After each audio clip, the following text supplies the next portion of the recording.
Fala pessoal, a gente deu um break para não ficar muito longo, nós voltamos agora com a parte 2 desse tema incrível que eu acho que você não pode perder, a multiplicidade cultural. Quero falar um pouco mais sobre esse assunto e vem chumbo grosso aí, cola com a gente. Então, quais são os reflexos disso dentro da igreja? O que nós vamos ver muitas vezes? Uma visão deturpada do amor de Deus, né? Você já viu aquelas pessoas que estão na igreja, né, e elas acham que... Elas declaram Deus é amor, né? E de fato, a Bíblia diz que Deus ele é amor, né? Mas elas anulam a parte que a Bíblia também diz que Deus é justiça. Que ao mesmo tempo que ele ama, ele também precisa ser um Deus justo. E se ele é justo, ele não vai passar a mão na cabeça de qualquer pecado, de qualquer pecador. Então qual é a mentira que muitas vezes a gente vê encrunhada ou entranhada na igreja? É, Deus me ama, então ele me aceita como eu sou, por isso eu não preciso mudar, né? E isso é um engano, esse tipo de frase se opõe ao princípio do próprio perdão da graça de Deus. Qual seria a verdade? Deus me ama, então ele me ama como eu sou, mas ele me convida ao arrependimento e à mudança de vida, né? Então, quando eu sou atingido pelo amor de Deus, a graça não é um passaporte para o pecado. A graça é Deus me dando a capacidade de vencer o pecado. Então eu recebo o amor e a graça de Deus e por isso eu passo a ter capacidade de quê? De entender o quão pecador eu sou, o quão santo ele é, e eu passo a ter autoridade e poder para vencer o pecado, o que antes eu não era capaz, né? E a gente vai ver essa dinâmica tanto no Antigo Testamento quanto no Novo Testamento. No Novo Testamento nós vamos ver em Atos capítulo 3, 19, dizendo: arrependei-vos, pois, e convertei-vos para que sejam cancelados os vossos pecados. Então, para eu ter pecado cancelado, precisa de arrependimento, irmão. Não é Deus me ama, eu vou continuar fazendo tudo que eu quero, pecando, e tá tudo certo. Não, não tá tudo certo. Mas o quê? Essa cultura, muitas vezes, dos nossos dias, quer um Jesus só de amor, mas não quer um Jesus de justiça. Lá em Lucas, capítulo 24, isso é uma citação do próprio Jesus, tá bom? Lucas 24, 46 e 47 vai dizer assim, olha, e lhes disse, assim está escrito que o Cristo havia de padecer e ressuscitar dentre os mortos no terceiro dia, e que em seu nome se pregasse o quê? O arrependimento para a remissão de pecados a todas as nações, começando de Jerusalém. Então o próprio Jesus está dizendo, olha, convém que Cristo morra e ressuscite dentre os mortos no terceiro dia para que o seu nome fosse pregado para gerar o quê? Arrependimento, para que haja perdão de pecados. Então, o perdão de pecados, ele sempre vem acompanhado de arrependimento. Então, a gente precisa entender a cosmovisão do que de fato é o amor de Deus. E sim, Deus nos amou a tal ponto de dar o Filho dele por nós, numa cruz, e ele nos amou incondicionalmente, e ele nos ama incondicionalmente. Não tem nada que eu faça de bom, de ruim, que mude o amor de Deus, mas isso não significa que ele aprova tudo que eu faço. É como um pai, eu amo os meus filhos, eu amo o Noah demais, eu daria minha vida pelos meus filhos, mas eu não aceito tudo que eles fazem. Tem coisas que eu corrijo meu filho, tem coisas que são ruins, que vêm da natureza pecaminosa do ser humano e que não agradam ao meu coração. E eu, como pai, tenho a responsabilidade do quê? De corrigir o meu filho. Mas até isso, na nossa geração, a gente não quer mais corrigir nossos filhos. Né? Por quê? Porque essa cosmovisão de que amor é aceitar tudo está tão encrunhada em nós que a gente acha que corrigir filho está errado. Irmão, deixa eu te falar uma coisa, se você não corrige seus filhos, lá na frente eles vão sofrer. Por quê? Porque o mundo vai tentar corrigi-los.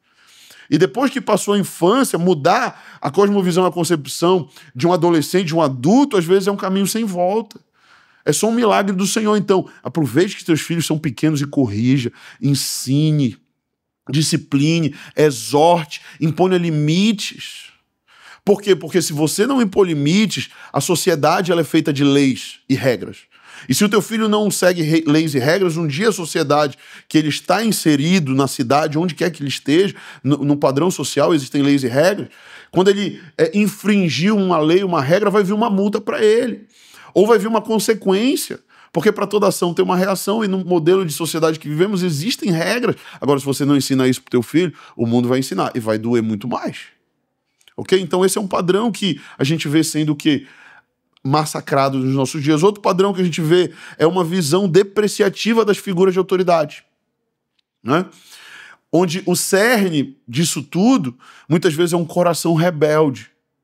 né? E nessa sociedade fragmentada e ferida com figuras de autoridade, e a gente vai ver que grande parte da nação brasileira é constituída de famílias que o pai e a mãe não estão mais casados, ou que existe um grande número, um grande índice de pais que abandonaram filhos, né? E começa o problema daí, de um pai que se ausenta da sua responsabilidade, e crianças que nascem o que? Ser uma figura de autoridade paterna, né? Acaba comprando uma narrativa onde existe ali um contexto de opresso e opressor. Você já percebeu?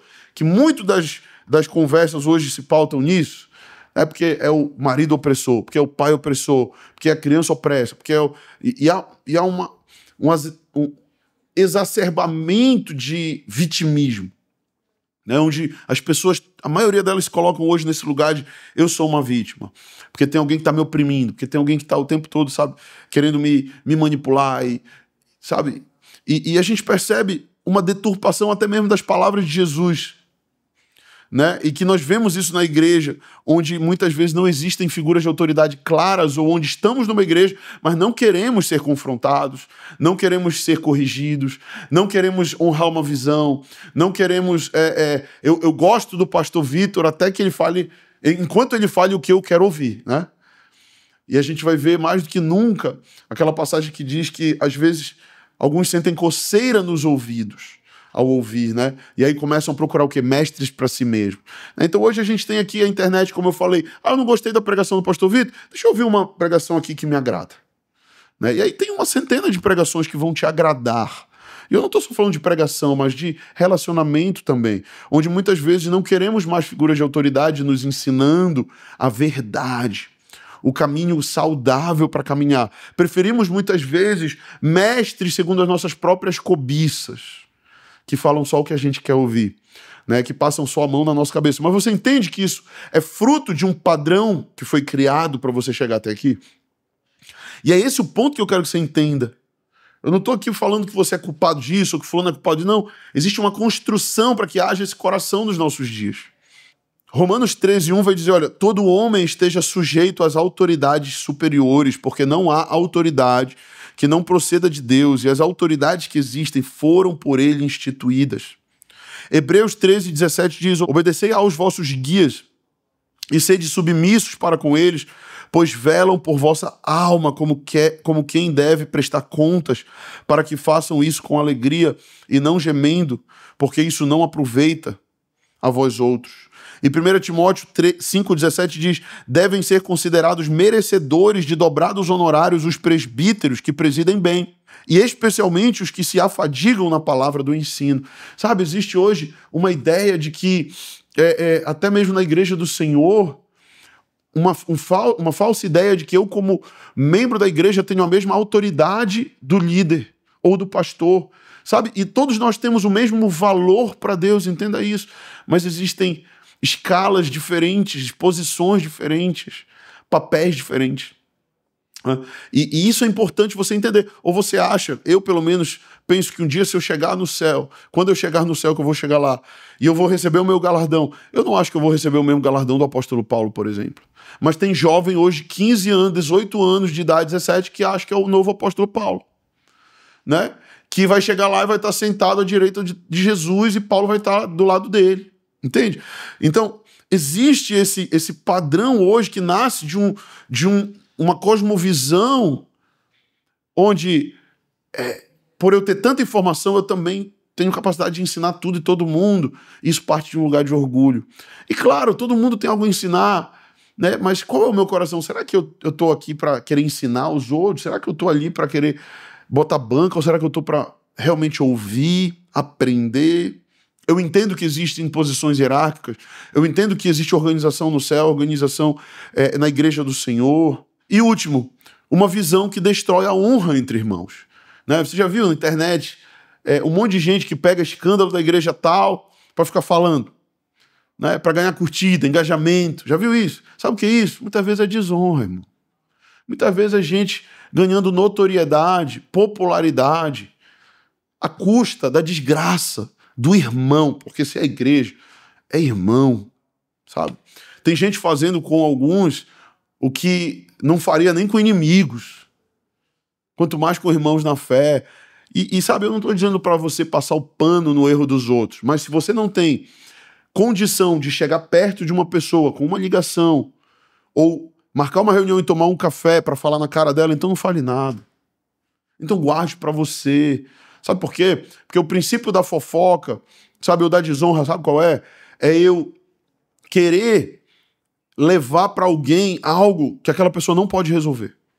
Então, se a pessoa ela não é interessada em resolver aquilo, ela não tem autoridade ou capacidade para resolver aquilo, o que adianta eu ficar levando esses problemas, seja para algumas pessoas, um grupo menor, ou levando para a internet expondo outras pessoas? Para quê? Eu não consigo ver valia nisso. Eu não consigo ver algo construtivo nisso, que vá abençoar alguém, que vá ajudar alguém, não. Sabe o que eu vejo? Morte e desgraça. E sabe o que Jesus disse lá em Mateus 15? Eu vou ler para você. Mateus 15, 18, diz assim, olha, mas o que sai da boca vem do coração, e isso que contamina o homem, porque do coração procedem maus desígnios, homicídios, adultérios, prostituição, furtos, falsos testemunhos, blasfêmias, e são estas as coisas que contaminam o homem. Mas o comer sem lavar as mãos não o contamina. Né? Olha só o que Jesus está dizendo aqui. Cara, que os maus desígnios, eles brotam de onde? Do coração. Provérbios 16, 28 vai dizer assim, o homem perverso espalha contendas e o difamador separa os maiores amigos. Sabe? Então, cara, se eu não tenho poder para transformar, sabe? Se eu não tenho autoridade para chegar com a pessoa e falar na cara dela, então é melhor guardar. Então é melhor calar. É eu ser sábio e entender, isso não concerne a mim. Sabe? Deixa Deus tratar. Ou se eu tô tão indignado com o problema do irmão, eu vou lá, bato na igreja dele e falo na cara dele, confronto ele em verdade. Agora, se não tem coragem de fazer isso, então não fica falando na internet. Então não fica falando também em grupinho, sabe? Porque sabe o que é isso? Fofoca, difamação, desonra. Sabe? Até no mundo eu vejo, às vezes, ética profissional. Uma vez eu fui num médico e aí ele deu um diagnóstico do meu filho na época que eu não concordei, porque eu achei que era uma doença. Ele deu uma doença lá e eu olhei meu filho e falei, cara, meu filho não tá com essa doença. Não sei se eu estava em negação ou se eu não quis ouvir o que ele falou, mas eu falei, eu vou procurar uma outra opinião. E fui para um outro médico da minha família. Liguei para um tio, ele atendeu o meu filho rapidamente e ele falou, olha, o diagnóstico que eu quero te dar é esse aqui. Né? Aí eu falei, tio, mas o outro médico falou isso. Ele, filho, eu não sei o que o outro médico falou, mas eu vou lhe dar o meu diagnóstico. E o meu diagnóstico é esse aqui. Sabe o que ele estava fazendo? Honrando outro médico. Ele se eximiu de falar mal. Sabe? Até mesmo no meio médico tem ética profissional. E às vezes no meio pastoral, no meio de liderança, é um querendo engolir o outro, é um falando mal do outro, sabe? Cara, usa a internet pro bem, velho. Usa a internet para edificar, usa a internet para trazer conteúdo bom, ensinar coisa boa. Agora, se não tem nada de bom para falar, cala, que é melhor. Mas isso está muitas vezes incrustado nesse se vender em troca de curtidas, nesse se vender em troca de engajamento, comentário. Uau, quantos comentários eu tive naquele vídeo que eu depreciei a igreja tal, o irmão tal. Né? E aí, o que fica disso? Legal, um monte de curtida, um monte de engajamento, e você está sendo aprovado por Deus? Aí você tem que perguntar. Ou você está servindo a homens, ou você está servindo a Deus. Isso é algo que a gente precisa sempre se avaliar e se perguntar. Amém, pessoal? Gente, eu vou encerrar por aqui. Hoje o nosso bate-papo rendeu. Eu espero ter te abençoado, eu espero ter te ajudado. Quem sabe a gente não faz uma parte 2 e fala um pouco mais sobre isso. Deus te abençoe e até o próximo.